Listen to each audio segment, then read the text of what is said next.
the arm with the crown now of the head. What are the so-called Native Americans famous for also? The blood brother treaty, man. And what do? They take the feather from the crown, right? If you can zoom in on that, I know the images are small. Yeah, Mahar got a bigger one in this book. Right? They would take the feather, you can look, this is in general history about the so-called Native Americans, the tribe of Gad.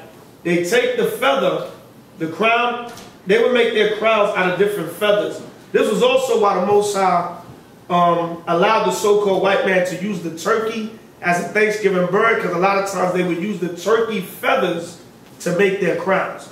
They would use the so-called turkey feathers, and they would take the feathers out of the crown, and remember on the tip of the feather, like you would have a felt tip pen or a feather tip pen. Remember they used to use feathers to write with, because the tip of it is sharp. So they would take the feather and they would cut their arm and make the blood brother treaty or pact. Right? And that's in the Bible what we're reading right now. Read it again. 33 and 20. Read.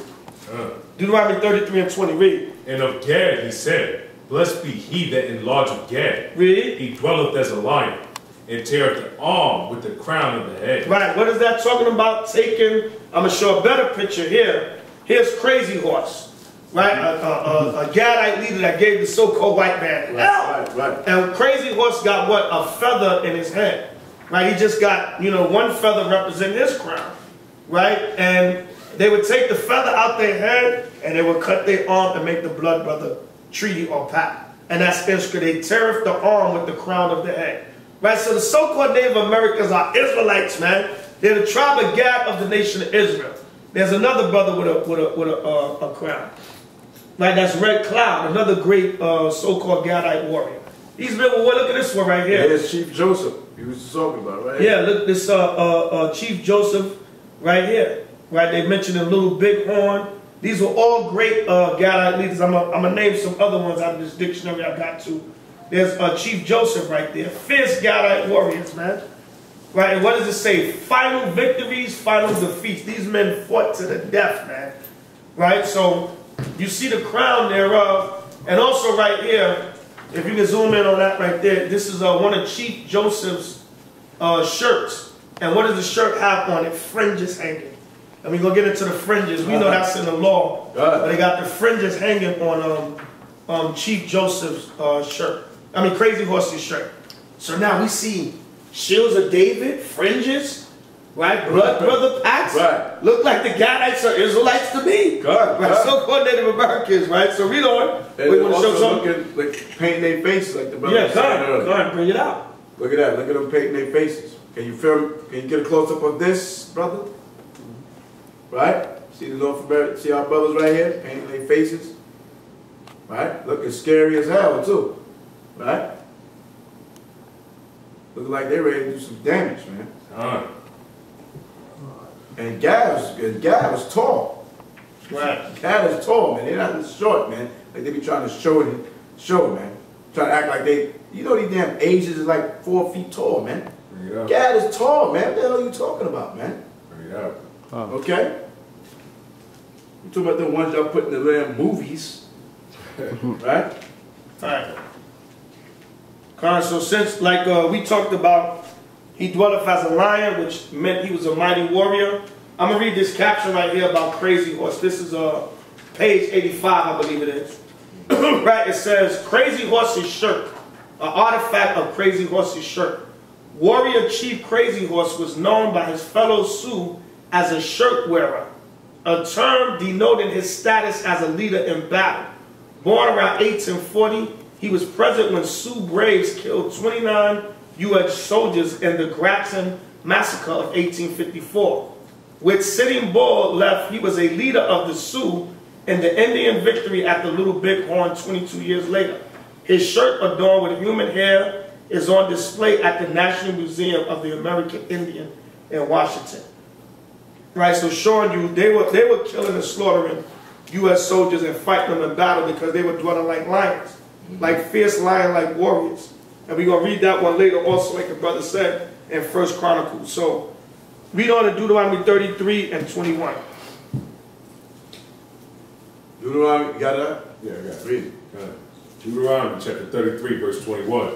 and he provided the first part for himself. Right, because Gad came over here, and they saw this beautiful land, man, and they took this land for themselves. While the rest of the tribes, when you read the rest of the other tribes that came over here with Gad, they took different portions of the land, but Gad took their land for themselves also. Right, go ahead.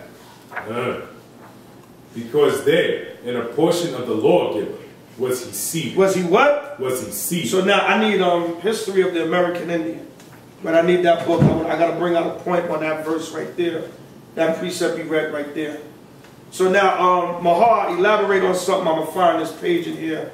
That goes into when it says there in a portion of the lawgiver was he seated.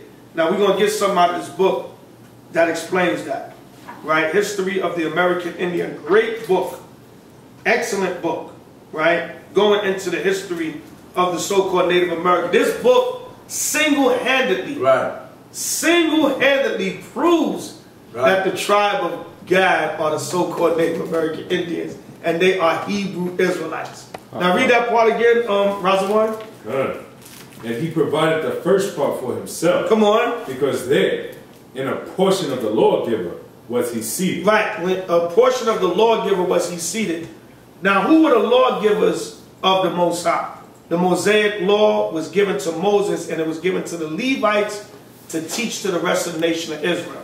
And when you read all throughout Genesis to Deuteronomy, mainly Exodus, Leviticus, Numbers, Deuteronomy, it tells you about the Levitical laws and the customs that was given to the priests of Israel.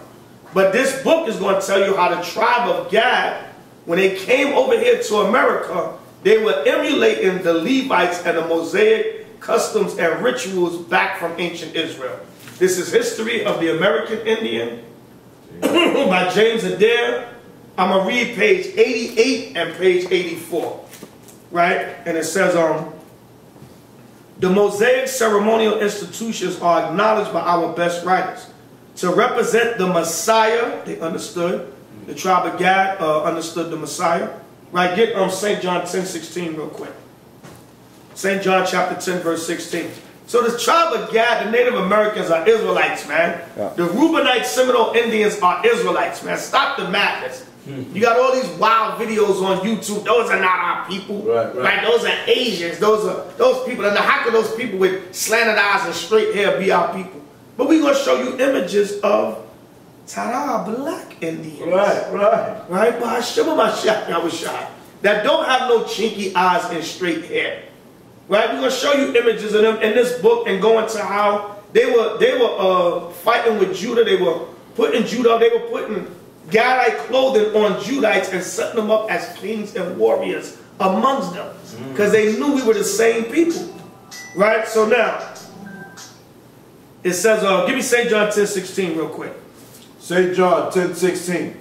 And other sheep I have, which are not of this fold. So where was Yahushua? He was telling the Jews, the southern kingdom in Israel, that other sheep, he was talking about the other 10 tribes that was on this western hemisphere. What did Yahushua say? And other sheep he said, other sheep I have, go ahead. Which are not of this fold. And that's not talking about the Gentiles and the other nations. He was talking about the Israelites that was scattered abroad. The northern kingdom. Right? The other so-called Israelite foreigners or strangers or northern kingdom that was scattered abroad on this western hemisphere. Read on. The other sheep I have, and other sheep I have which are not of this fold. Come on. Them also I must bring.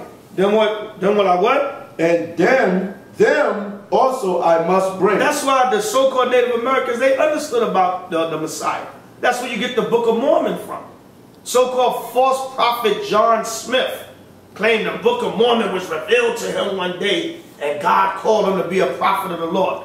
You so-called white men are not no prophets of the Lord. And the Lord ain't revealed a damn thing to you. Right. I got to get my Yeshaya horn, right?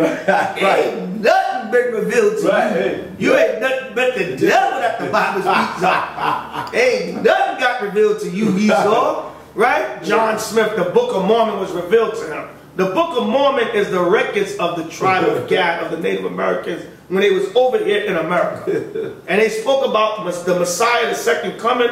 They spoke about the 144,000, the elect, all that in the Book of Mormon. That was the records and the writings of the tribe of Gad and the nation of Israel. right? And they knew about the Messiah. So read that one more time, St. John 10:16. And other sheep I have, which are not of this fold. So Yahushua said, other sheep I have. Remember, the sheep is the nation of Israel. Right, Matthew 15:24. Right, Matthew 15:24. Jeremiah, what, 50 and 16? Or 50 and 6, I believe it is. Right, go ahead. Them also I must bring. He's talking about the other tribes that were scattered over here. Come on. And they shall hear my voice. Read. And there shall be one fold and one shepherd. That links up with Ezekiel, the 37th chapter. When the Most High said he's going to take the stick of Joseph and the stick of Judah and make them one stick. By Hashem Mashiach. That goes with Ezekiel 37 with St. John 10:16. The Most High said he's going to bring the two kingdoms back together again because we were split up. You have remnants that still followed the Messiah, but he said he was going to bring us back. So now this is History of the American Indian, page 88. The Mosaic ceremonial institutions are acknowledged by our best writers to represent the Messiah under various types and shadows. In like manner, the religious customs of the American Indians seem to typify or imitate the same. According to early